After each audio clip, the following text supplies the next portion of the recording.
Feito a cidade. Agora é oficial, né? Agora é oficial. Bom, gente, agradecer a todos aí. Meu nome é Sócrates. Faço parte do coletivo também Via Incluso. Do NIP, né? Que é o Núcleo de Inteligência Periférica, que foi colocado, trazido de dentro do Via Incluso. A gente vê nessa necessidade para ali trazer a diversão, a cultura, a arte, trazer também discussão. O que é quando se fala de pichação ou de grafite, eu já fiz muita pichação. Nos anos 70 a gente fazia contra a ditadura, éramos presos, era bem mais duro que a luta de hoje, inclusive, que a gente era torturado. E o tema era da ditadura, a gente pichava às vezes 200 muros na mesma noite com o mesmo tema. Porque era a nossa mídia livre, era o único espaço que nós tínhamos para expressar o que a gente estava pensando. Juntávamos 50, 70 pessoas para fazer isso. Quando a gente apaga a memória, na verdade o que está se fazendo é reconstruir uma narrativa. Por isso a grande ressignificação no direito à cidade é a gente se ver como parte de um todo, não como uma gente que pode viver à parte. E se nós olharmos isso, essa ideia de viver à parte, ela está presente inclusive nas periferias. Talvez até sobretudo.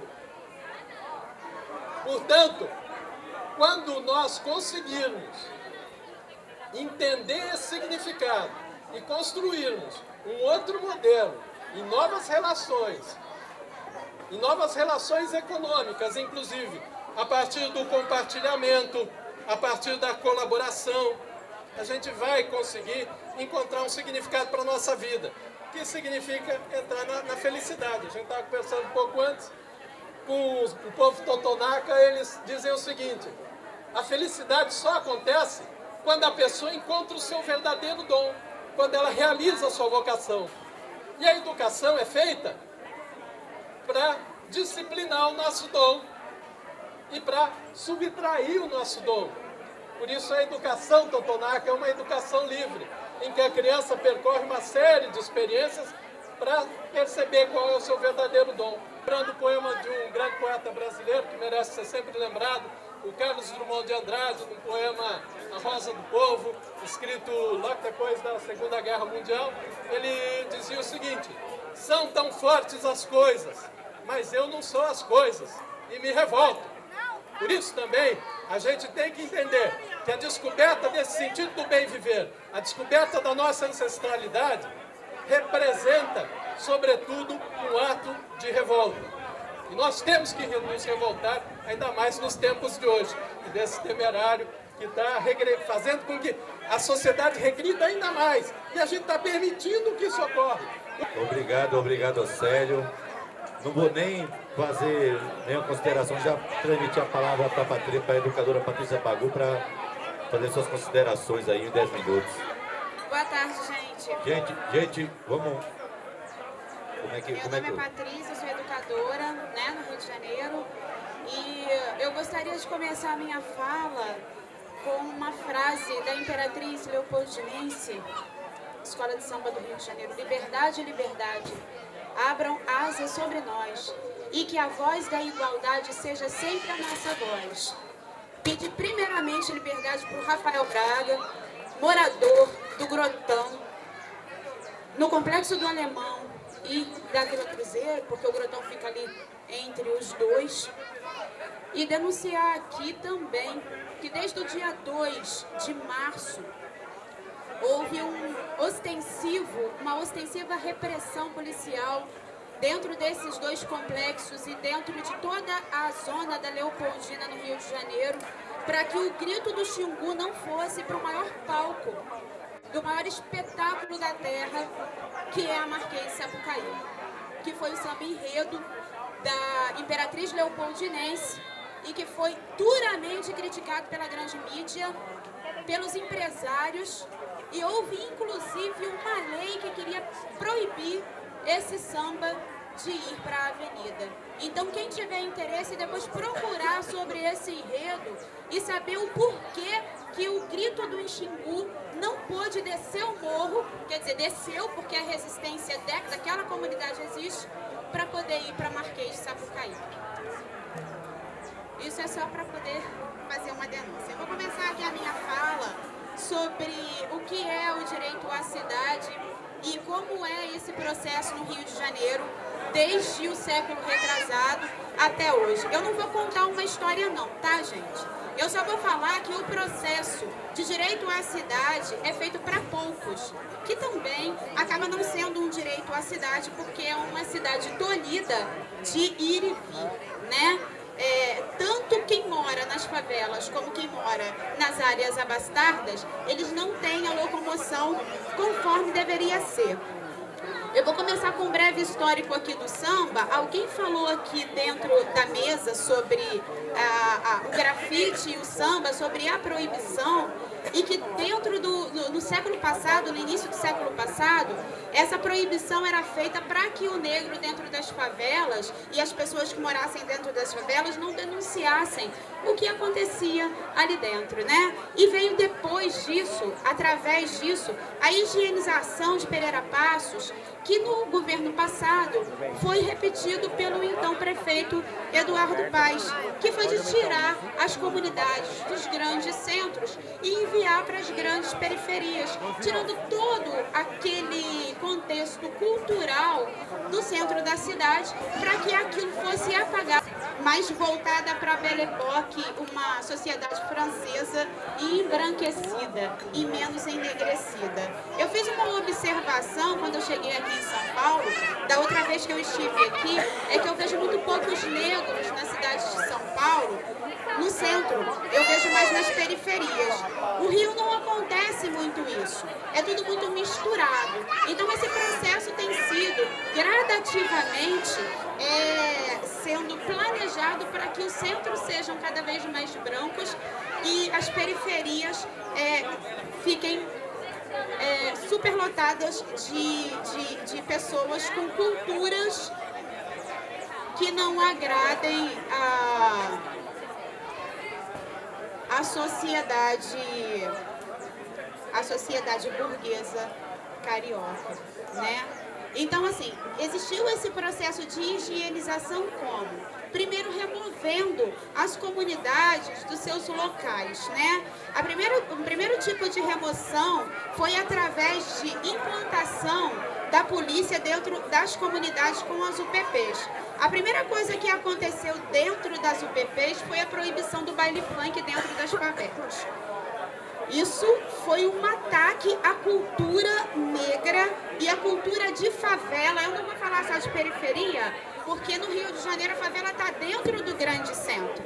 Então a cultura de favela foi tolhida através das UPPs.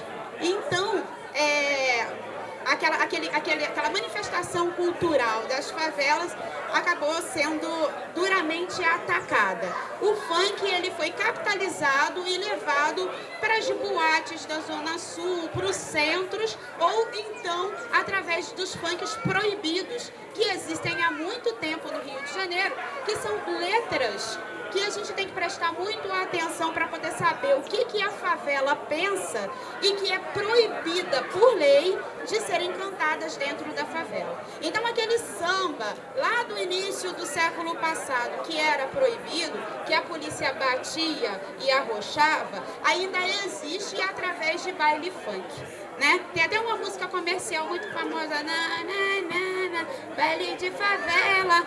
O baile de favela é totalmente diferente do baile que é comercial, capitalizado, né? Você vai para uma boate e você escuta o funk, dança até o chão e você acha que é aquilo.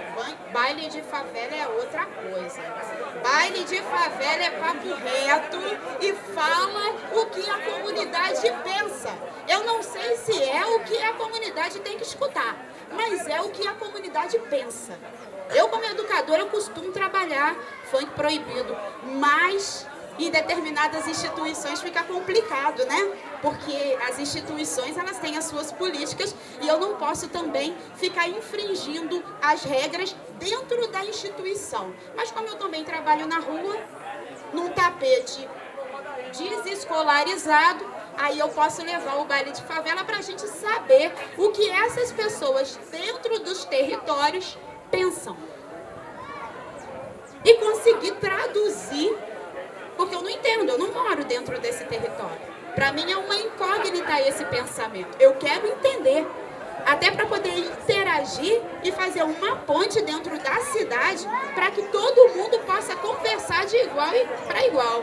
Então eu quero entender o que essa favela fala, né? E esse funk, ele é proibido a grande maioria das pessoas, aqui em São Paulo, por exemplo, eu acredito que 1 ou 2 pessoas conheçam essa realidade dos bailes funks dentro das favelas, né? Agora, a grande maioria não conhece. Então você vê Valesca Popozuda, que é uma grande estrela do funk carioca, ela tem 2 versões da mesma música: o baile de favela e o baile comercial. Aí você vê ela lá toda produzida cantando para as câmeras, mas na favela é diferente. Porque na favela é papo reto. Porque ninguém lá quer conversa que não faça parte da sua realidade. Então, por exemplo, uma prática de pedofilia que acontece dentro da favela, dentro desse território, é denunciado dentro dessa música. E é o recado que está sendo dado e que ninguém escuta, porque esse recado é proibido. Por que será? Por que será? A questão do tráfico de drogas, ele é falado dentro desse funk proibido, mas ninguém escuta. Por que será? Será que querem escutar o que tem para ser dito? Né? Então, assim, é muito complicado. Então, a primeira coisa que eles fizeram foi proibir o baile funk.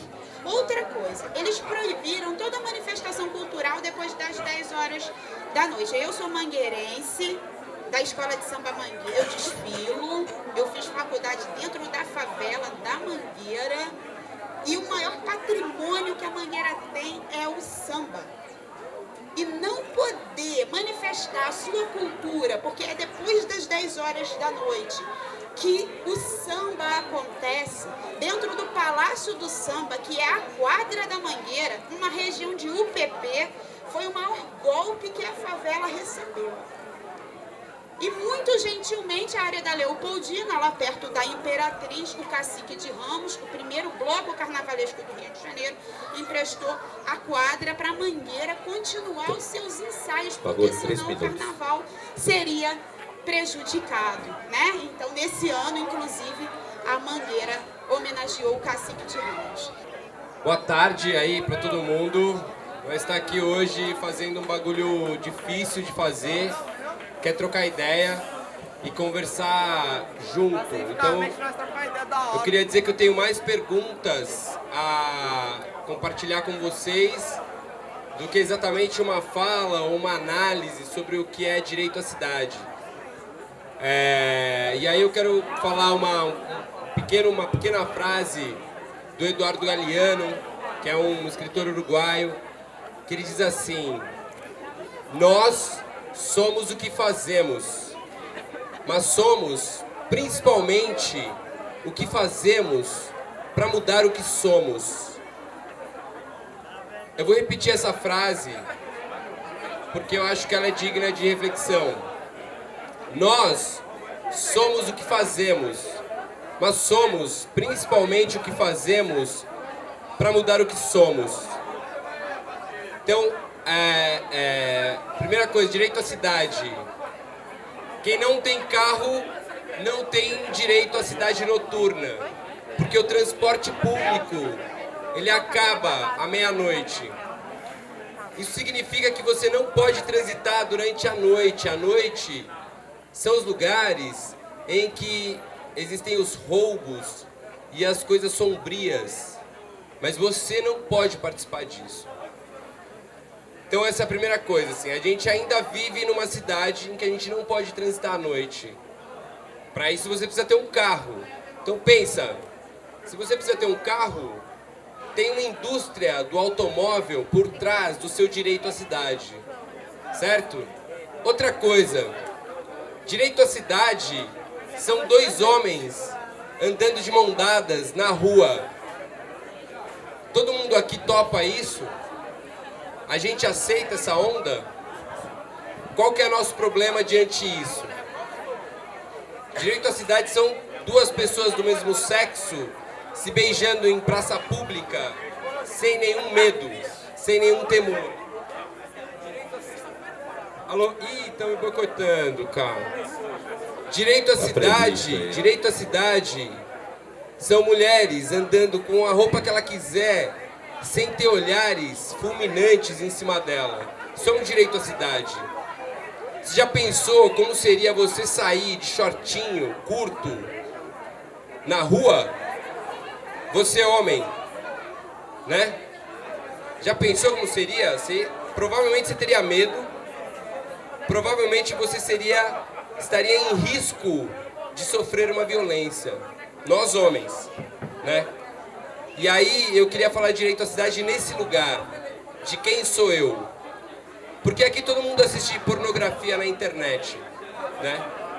Então a frase que eu falei antes é isso: você é o que você faz quando você está sozinho, mas principalmente aquilo que você faz para mudar o que você é. E o quanto a gente está... Amém? E o quanto a gente está preocupado em transformar aquilo que somos, e o quanto a gente está preocupado em transformar aquilo que os outros são. Porque parece que sempre o inferno são os outros, mas já paramos para pensar que o ser mais insuportável do universo é você mesmo? Você já parou para pensar que você não pode sair de si mesmo? Você não pode voltar para casa e sair de você mesmo. Você não pode se esconder e sair de você mesmo. Você sempre vai estar na sua presença. Então, quando você quer pensar direito à cidade, porra, aí não vai rolar, hein? Tô falando. Quando a gente vai pensar direito à cidade, a gente tem que pensar quem somos nós. E quem somos nós é um lugar muito difícil e muito cansativo de se pensar. Então a gente, dentro de nós, tem várias construções sociais, como o machismo, como o racismo, como a gordofobia, como tudo que não é tido como normal. E aí quando a gente vai falar de direito à cidade, primeiramente, a gente tem que se perguntar se a gente entende e aceita a diversidade. Porque o mundo é diverso. Ninguém é igual a você, ninguém pensa como você. Então o primeiro lugar do direito à cidade, na minha visão, porque eu fiquei pensando muito isso essa semana para poder falar isso, é a tolerância. Então, quando o sujeito vai lá e picha... Caralho, eu já gastei tudo isso? Então, quando você vai lá e picha o muro, e você é crítico a isso, você precisa se perguntar o que levou aquele cara a pichar, como ele está se sentindo, porque certamente você gostaria de que as pessoas alheias a você pensassem como você está se sentindo. Então, direito à cidade, quem constrói somos nós. Não é o Dória, não é a Bia Dória, que deflora florestas para fazer peças de tronco de árvore. O direito à cidade, quem define somos nós. O quanto nós estamos mudando nossos caminhos individuais para transformar o entorno em que a gente vive, as pessoas. Quantas broncas a gente dá na roda, na bolha, né, do Facebook, os nossos amigos, quando a gente discorda. Ou a gente dá um sorriso nervoso e um tapa nas costas. Então, o que a gente está fazendo em relação a nós mesmos? A gente toma cerveja que não é cerveja, come uma comida que não é comida, a gente bota nossos filhos numa escola que fode a vida deles, que acaba com seus sonhos, que acaba com suas possibilidades de pensar por si só. E todos nós fomos crianças. E quando a gente vai alugar uma casa, se você tem um filho, você não pode. que criança não mora? Criança é só um inferno. Então você não pode alugar a casa. Então quando a gente vai falar de direito à cidade, a gente tem que pensar também sobre... E o direito ao amor? Vocês acham que uma pessoa negra tem o mesmo direito ao amor do que uma pessoa branca? Vocês já pensaram nisso? Quando a gente vai falar de direito à cidade, a gente, sem jeito e sem escapatória, vai ter que falar de nós mesmos. Quando nós somos canalhas e machistas nos grupos de WhatsApp, quando nós somos fakes e mentirosos nas publicações das redes sociais, o quanto o meu discurso agora, nesse momento, corrobora para o funcionamento do mercado, o quanto a minha alma e o meu ser inteiro está mercantilizado diante do mercado. A pergunta que eu fiz quando o picho vira mercado é porque qualquer coisa vai virar mercado. O samba virou mercado, a capoeira virou mercado, o hip hop virou mercado. Vocês sabem de uma coisa importante? Quando se usava Nike e Adidas no Brooklyn em 1980, a Adidas e a Nike era contra. Sabe por quê? Porque quem usava Nike e Adidas eram os pretos, os brancos pobres, os favelados. E eles não gostaram de vincular sua marca aos brancos pobres, aos pretos, aos travestis, às lésbicas, a porra toda de minoria, que convenceram a gente a chamar de minoria, quando é maioria, caralho. O que é minoria na sociedade? Minoria é a burguesia. Do que vive a burguesia? Me fala, a burguesia vive de renda. Se qualquer um de nós aqui falar que vive de renda, a gente sente vergonha. Se qualquer um de nós aqui deixar de pagar o carnê nas Casas Bahia no dia certo, a gente sente vergonha. Mas nenhuma burguesia sente vergonha de ter arma em casa, de viver de renda. O Dória, ele deve mais de 150 mil reais de sonegação de imposto. Ele é o prefeito. Quantos de nós acreditamos no Dória? Quantos de nós acreditamos no Dória? Quantos de nós acreditamos que não era golpe? Quantos? Então, quando a gente fala de direito à cidade, eu queria falar muito mais, eu queria poder ouvir mais do que eu estou falando. A gente tem que se olhar para a porra do umbigo da gente e falar o quanto eu estou perpetuando o mercado, o quanto eu estou perpetuando o racismo, o quanto eu estou perpetuando toda essa merda que está aí. Essa semana eu tenho muitos amigos e essa semana um amigo falou que na padaria que a gente vai junto, coisa e tal... Concluindo, Pedro. Vou concluir. Ele não pôde comprar o cigarro no cartão de crédito. Mas ele não pôde porque ele é negro. Só que ele é inteligente. Ele pediu o código do consumidor, ficou 5 minutos, achou. Falou, olha, se você tem aqui uma máquina de crédito, você é obrigado a me vender. E o dono da padaria disse, mas eu não vou te vender nada. Aí ele falou, tudo bem. Ficou mais 5 minutos e foram 10 minutos da vida desse sujeito, procurando no Código de Consumidor o direito que ele tinha de comprar se o estabelecimento estiver vendendo. Provou para o sujeito que ele estava dentro da lei. O sujeito ficou puto e aí uma moça branca saiu do balcão e conseguiu dizer isso a ele. O que você está fazendo não é legal. E o legal não é legal legalmente na lei, não é legal humanamente.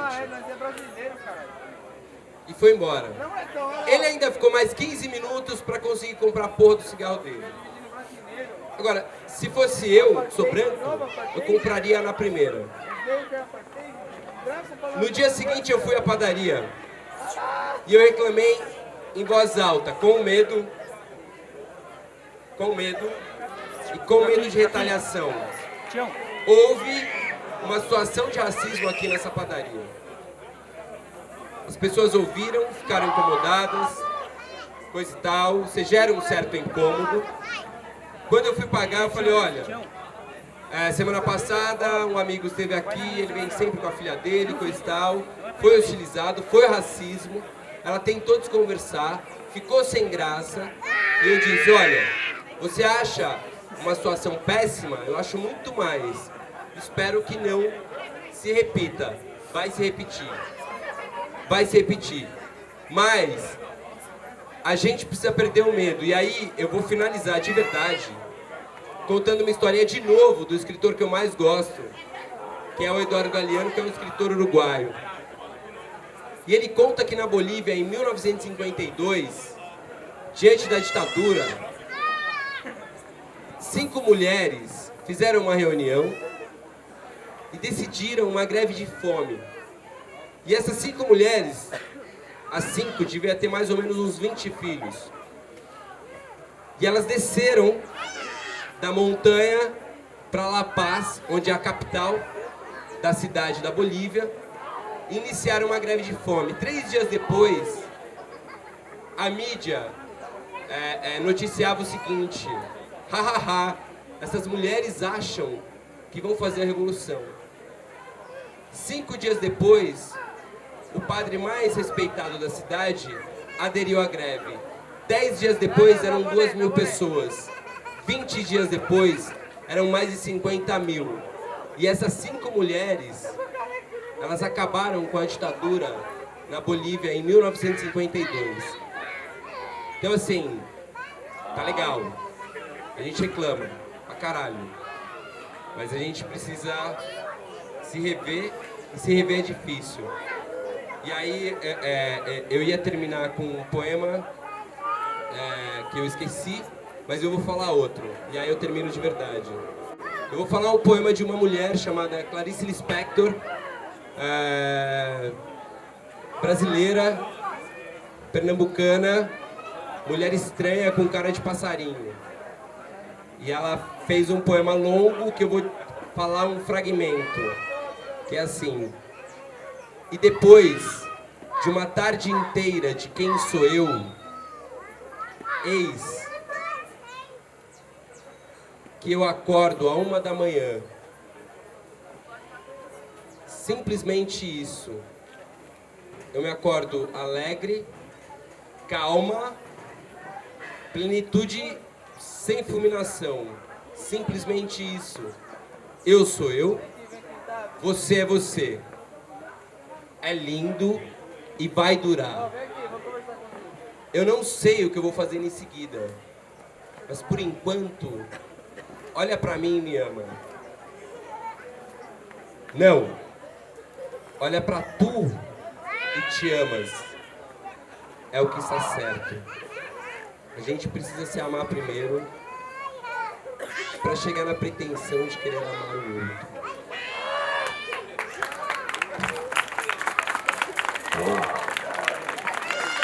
Bonito, bonito, isso aí é... Nossa, não dá nem pra eu puxar, que daria assim uma análise transversal dessas histórias aí. Então eu vou passar logo a palavra para a querida Marcela, que urbanista, que está aqui para dar sua contribuição, mas só que tem um detalhe da Marcela. Ela chegou aqui correndo, porque ela estava no MASP, lá na Vila Paulista, numa atividade lá no MASP. E do MASP, diretamente para aqui, por um vizinho, para André Dias, para a mesa do Núcleo de Inteligência Periférica. Marcela. Boa tarde. Primeiro eu queria dizer que eu me sinto de fato muito privilegiada de estar aqui e de ter tido esse convite. Há um tempo já eu trabalho com intervenções urbanas, com comunidade, e isso é uma coisa que eu acredito muito, assim, essa colaboração e esse negócio de tentar transformar a periferia em centro, tentar como que a gente, no território que a gente habita, se apropria e transforma esse território, para de fato pautar e criar encontros e criar relações. E eu estava então na Paulista fazendo uma ação sobre direito à cidade. A ideia original era a gente fazer um streaming, né? Então, uma exibição ao vivo desse debate lá, mas por falta de infraestrutura e tal, a gente não conseguiu. Por enquanto. Por enquanto, exatamente. Mas isso que eu vejo como quase que duas possibilidades de entendimento do que é direito à cidade. Então, o primeiro seria direito à cidade que já existe, que já está dada, então acesso aos equipamentos públicos e a instituições, etc. E o outro seria o direito de criar alternativas de cidade, que é o que a gente está fazendo aqui, sabe? Que é como que a cidade que a gente vive pode ter encontros e pode ter essa relação de se encontrar no outro, de se olhar no olho do outro e, de fato, coexistir, né? Mais do que aceitar e tolerar a diferença, é de fato esse encontro, assim. E que é uma coisa que eu prezo muito, que eu vejo que há alguns anos a gente está fortalecendo, que quando o Célio fala de ir além da resistência, acho que é justamente isso, como que a gente pensa essa articulação e essa relação de grupos que estão espalhados na cidade para, de fato, se fortalecer, sabe? Exatamente. E aí, então, o que tá rolando... O que foi isso exatamente aí? Eu quero saber também sobre você. Não, eu falei que a gente tá travado no lugar que ela tá falando. Mas eu sinto que isso é, enfim, um dos passos que vem sendo dados para criar essas trocas, né? E para que essas relações sejam de fato mais fluidas e que consigam alcançar, ter mais impacto e tal. Então, quando você fala da situação que a gente está tendo agora na prefeitura, que é justamente desse apagamento dos grafites e tal, é justamente isso, que essa ocupação de espaços privilegiados na cidade por linguagens outras que estão fora do que é homogêneo, do que é pautado como normal, etc., incomodam, né? Então, acho que está mais do que na hora todos os grupos, nós, que somos, por enquanto, resistência, nos articularmos para ocupar esses espaços cada vez mais, assim, e se colocar de uma maneira visível, sabe? Colocar as pautas, porque, de certa forma, se você pensar que o aparelho estatal, ele está fechado, a gente precisa, então, justamente criar movimentos que cutuquem, que transgridam e que abram rachaduras, né? Abram brechas nesse espaço que é tão